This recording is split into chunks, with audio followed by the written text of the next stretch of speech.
Roman Reigns was on this week's episode of Smackdown.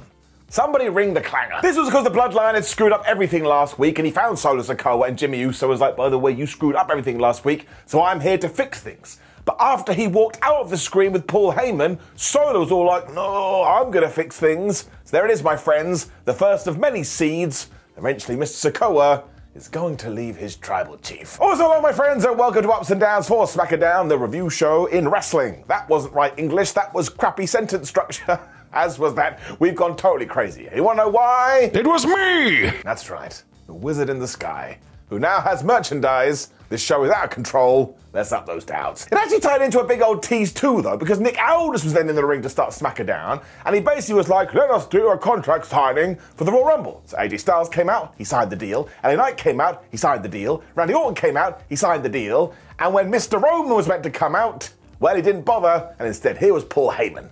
Damn it. Instead, Paul was all like, well, we've only just got to the building, so an attorney hasn't looked through this deal. I was like, ha ha, Mr. Heyman, that's not how these things work. Unless in WWE land, you don't get to see a contract until you turn up to TV. I mean, that's got to be illegal. Nick was so good during this as well, because he just never faced as the general manager. He's like, all right, if Mr. Chairboy doesn't want to come to the ring, I have 3 signatures, I'll just do a triple threat match, and the winner will come the brand new super duper universal world champion. Heyman was there pretty annoyed. He was all like, you're doing a mediocre job, Nick Aldis. And also, let's face it, Roman Reigns shouldn't even be in a 3-way or 4-way. He should be in a 1-on-1 match. I was like, you do know the reason he isn't is because of Roman Reigns. This guy is out of control. And I was then totally fed up, so he essentially called Paul Heyman a pig. Why wouldn't you do that? When him and AJ Styles also got into it, because LA was like, listen, man, I got screwed over at the Saudi Arabia show, so it's my turn. And then this dude just comes back from injury and he cuts the line. And Styles was like, excuse me, when I got injured, you basically walked over my dead body to take my opportunity, so you suck too. Now we all know the reason they hate each other is because they can't stand the fact they both have 2 letters for first names. And then essentially they got into a massive brawl, and they just fought backstage. I'm like, damn, that escalated quickly. Randy Orton was like the dad watching this like, why don't I bore these 2 sons? They're absolute goobers. When he grabbed Heyman by the collar and essentially said, you tell your boy Roman, soon he's gonna be reintroduced to the RKO. He also threatened Sikoa because that is gonna be our main event. And yeah, Roman never showed his face once, and it got me. I was like, I bet they recorded that opening segment last week. What an idiot I am. Now, of course, we are going all out here to try and convince you that maybe, just maybe, Roman Reigns could lose his championship at the pay-per-view premium live event. I mean, he's not going to, but damn, I appreciate the effort. Up. As soon as we went backstage too, Styles went and found Aldis, and he was like, I want to take on LA Knight tonight as well. And he granted it. I was like, man, I thought we'd have a bigger build, but don't worry about it. We then went right into a 6-man tag, because it was Carlito, Joaquin Wilde, and Cruz del Toro taking on Santos, Escobar, Humberto Carrillo, and Angel Garza. And they just had a very good WWE style match. Angel went right after Carlito's knee as if he'd injured it or something. I was like, did he injure his knee? I have no idea. When Carlito came back with chops. Because of course he did, the official move of 2024. Del Toro then tagged in. He went crazy for a while when Joaquin joined him. They just did these crazy double team moves, as well as simultaneous dives. I would have given it 9.4. Santos then used this moment to stare at everybody to let you know he was super serious. And then we cut to the commercial, and damn it, when we came back, the bad guys were in control, and this week WWE didn't show us. It is so nice and easy though, because clearly Escobar and friends were like, Carlito, you eat all those apples, what about the fructose? Have you not watched those TikTok videos? Then Carlito got his phone out, and he found these stupid TikTok fitness videos, and just when he was about to say, this is nonsense, who is watching it, they murked him. That'll do. Poor Wilde got the worst of this too, because his neck was broken with a neck breaker when Humberto applied the dreaded chin lock. I was like, wait, he's done, it's out, over. Thankfully though, his hands started to warm up and his wrestling instincts kicked in, and when he saw Carlito, he climbed over to him and he gave him a warm slap, and Carlito ran wild. I mean, who knew? He took out all of his enemies, and Escobar did break up a pin for a 1-2. We just got all the super kicks, like all of them, as if they'd been told this was your last evening to do a kick that was super, and they wanted to make the most of it. Somehow throughout all of this too, Santos Escobar had done the blind tag, so even though Carlito hit the backstabber and he thought he'd won, Santos hit the most devastating move in all the spots and attempted a surprise roll-up, and he got the 1-2-3. Or as Corey Graves said, he stole one. I do think this is really fun though, and the feud must now continue, so I shall give it up. But it was just one of those days when as soon as this match started, I went, I bet it ends with a roll-up. was totally right. Now look, fair play to WWE over the last 6 months. They do this way less than before. But sometimes, just do anything else, I shouldn't be able to telegraph it down. Ken and Braxton then interviewed Pretty Deadly, and they were so confident because they had spent all week studying Tyler Bate and Butch's offense. So now they are prepared. You could see what was coming here a mile off, but it was still damn fun. You also saw Bobby Lashley and the Street Profits and what they've been up to the last 7 days, because they had gone and made a pretty video. Essentially, they called out the Final Testament, though, because they want to show them what proper intimidation looks like. I mean, thinking about this all morning, I don't know what that means. This is also when we got a comeback that wasn't a comeback, because Pretty Deadly went to the ring and Tyler Bate arrived to his very, very spicy theme music when who came out wasn't Butch, but it was the former Pete Dunne, or the now Pete Dunne. And actually, when his name flashed across the Titantron on the big screen, fans had a great reaction to this, so did I. Sometimes it's the simple things. I mean, it's not the same level as like when Mankind became Cactus Jack, but it was headed in that direction. And when he did get in the ring, he was doing all the manipulation with the hands, and he was stomping on fingers. I mean, he just comes across like a bit of a loon. So if you were waiting for the last piece of the puzzle that Vince McMahon has definitely got and Triple H has arrived, it is the return of Pete Dunne.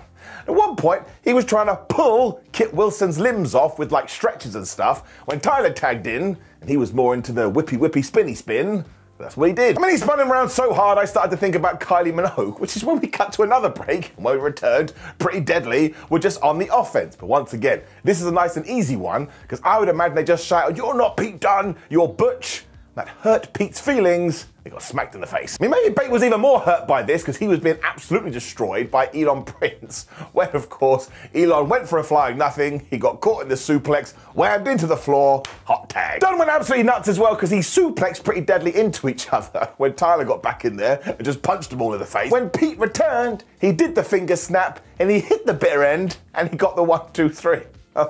Man, that was a dominant performance. We have a new tag team, and Pete Dunne is back. Pretty Deadly were also livid about this afterwards in an interview because they were like, "We weren't prepared for Pete Dunne." It's so damn entertaining. Once again, you knew they were going to do this, but it made me chuckle. Giving it up, do it again. Because there must be something else to this, and when it comes to the Brawling Brutes, I guess they're done, because Ridge Holland is back on NXT, and Sheamus is going to return soon. I wonder what he's going to do. It was then time for the Kevin Owens show, and I tell you, because I'm a nerd, all week I had pondered, because I'm like, well man, it is Kevin Owens, so if he is going to have Logan Paul on his show, which he is, how is he going to address this controversy? Well, he just did it. Now, Owens was devastated instantly because he doesn't want to talk to Logan Paul, although Logan felt the same. He was like, "Do you think I'm happy to be on your crappy show? No, I'm not." He does have to thank Kevin Owens for becoming a WWE superstar, though, and I totally forgot about this because we saw footage from WrestleMania 37 when, yeah, Logan was in the ring and he got dropped by a stunner courtesy of Kevin. It's like, holy crap, I deleted that from my brain. This means if the fans are mad at Logan Paul, all that anger should be directed at KO because he is responsible. But I was like, listen, bro, I've been wrestling for 25 years and I don't care about you. When all he is to him is another celebrity that got stunned, and while he does respect the fact he put in the work, no, he's becoming a WWE superstar, he is never gonna be one of us in terms of being on the roster. So Logan actually fired back with a good line. He was like, good, I don't want to be one of us, I want to be one of one. I was like, man, I better write that down. He then put himself over huge with about 278 nicknames, and Owens is just the best.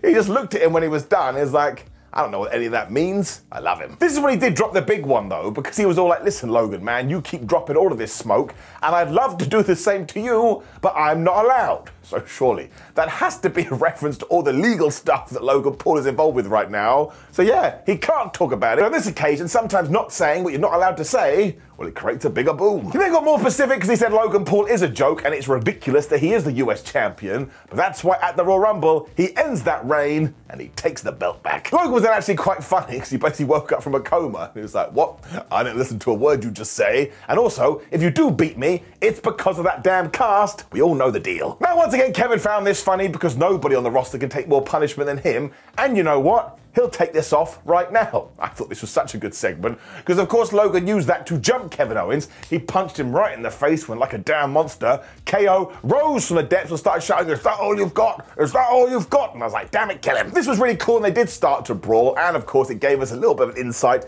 into that premium live event because Paul made sure he took advantage of this, and he took Kevin Owens' wounded hand and he threw it into the ring post. So, it is I, Ricardo, the Rita the Ring Post fan, and I'm absolutely sick of this noise. It also meant this ended with Logan Paul standing tall, and I still do think he's going to retain at the Raw list of Rumbles, but now I'm not so sure. But either way, he is so damn good at this, and Kevin Owens is one of the best ever. You gotta give it an up. Roman Reigns was then yelling at Jimmy Uso, who must have been like, man, why did I rejoin this stupid bloodline? When Solo actually stepped up, said, nah, brah, last week's on me. He then also promised that he will fix everything later. So there's tease number 2. Now that we are in 2024, we do have to end the bloodline, and it shall finish with Sikoa screwing over Roman Reigns. When we did it again. I ain't talking about Britney Spears. This has to stop. Because Kayden, Carter and Katana Chance were defending their women's tag team titles against Isla, Dunne and Alba Fyre, and it went 2 minutes. Why? So we have gone on about this all year, and the division just needs more of a focus like WWE are doing with all their other storylines. Like, it's okay to have a short match here and there, but when it comes to these belts, it's all the flabbing time. Now, we did have Damage Control at ringside and Bailey on commentary because, of course, Kairi Sane and Asuka do want those championships, but they basically watched on here. And eventually the champions hit their party keg, powder keg, whatever it's called, finisher, and they got the 1, 2, 3. It went like so fast, I thought I'd missed something. Now the Kabuki Warriors did grab the championships afterwards as Bailey became exposition. And she was like, oh, I think we found our next contenders for these titles. I do want to say this. Given that they had no time, they had a pretty entertaining match, so I am going to give it an up. But just for the lackluster, I don't know, attention we put on these belts, well, it's got to get it down. We really need to change that soon. Because if WWE doesn't feel bothered, why would I? AJ Styles then mugged off the OC because he is a sad panda these days, and I presume they are going to break up, when we got the final testament retorting to Bobby Lashley's crew. Still not 100% sure on that name. Anyway, as ever, Karrion Kross just spoke in riddles. Although I swear he said he's going to murder those 3. But I actually think when we do get to these 6-man tags, it's going to be pretty damn good. We then had a follow-up from last week, and I just want to say that the new WWE Rules, because Kathy Kelly was here with Carmelo Hayes and said to him, well, man, your match last week ended terrifyingly. Are you okay? Now, Carmelo was, because he was just pleased that both guys were able to walk away. But let's put this one into the old trinket. I may not have won the match, but I didn't lose. Austin Theory saw this totally differently because he walked in. He was like, listen, calm, you tried to end my career. When they got into it again, we basically hit reset because Carmelo Hayes wanted a match next week. Austin Theory went, no. So Grayson Waller went, good day, mate. He'll definitely do it. And Theory looked at him like you absolute cheeses. This is such a better way to approach things, though, when bad stuff does happen in the ring. Mostly I am happy that they are okay. But also, do not break up Austin Theory and Grayson Waller. They are way too good together. This is when we learned that the Kabuki Warriors are going to have a tag team title match next week. So I don't care, man. This is the #1 Geese title shot ever. I can't remember the last time they had a match. We also went straight into AJ Styles vs LA Knight here. And you won't believe this.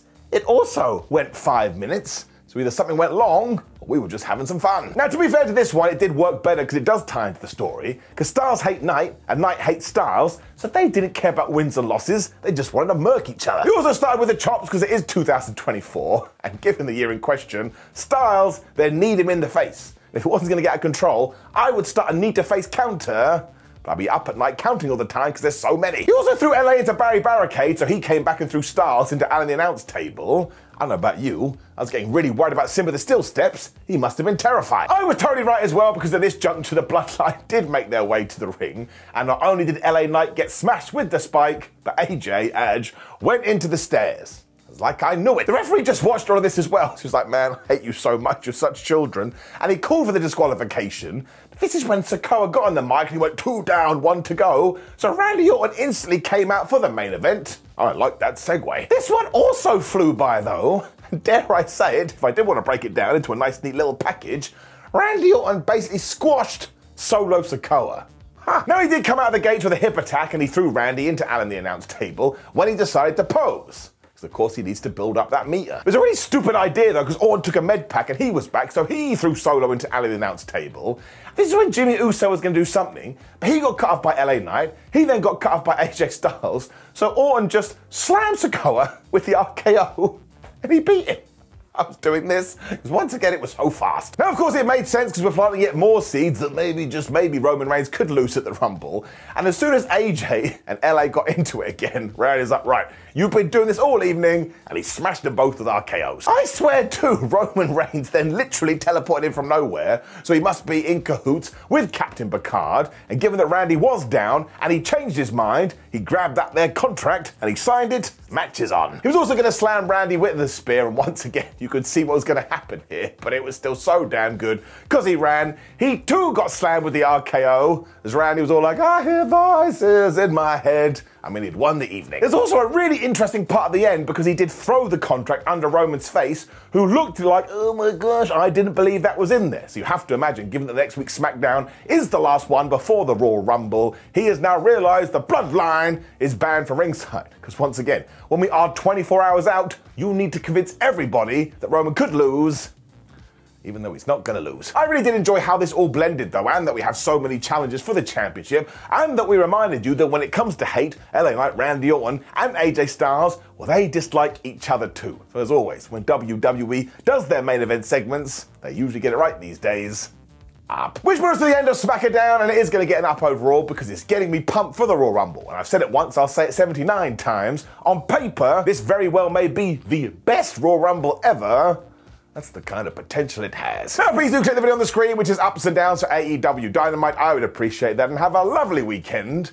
There is no pay-per-view tomorrow, if you can believe it. So I'll see you next week. Goodbye.